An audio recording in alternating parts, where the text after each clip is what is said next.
بسم الله الرحمن الرحیم.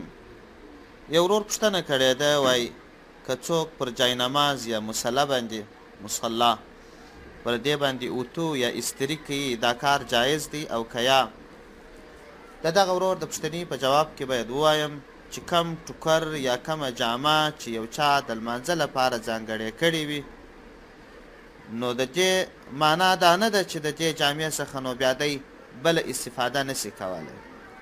البته یو هغه مصلا ده چې یو چا د مسجد دپاره وقف کړې وي، د هغه یو حکم دی، او بل حکم د دغه مصلا دی چې دی لمونځ ورباندې کړی وي، لکه د ده پټو یا ډبټه چې کله لمونځ ورباندې کوي، کله غوټه ورپکښې وړي او کله اوارې د فرش کار ځینې اخلي.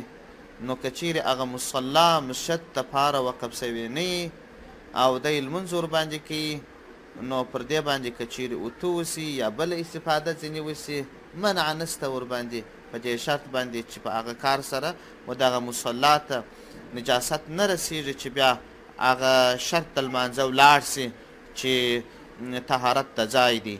والسلام علیکم ورحمة الله وبرکاته.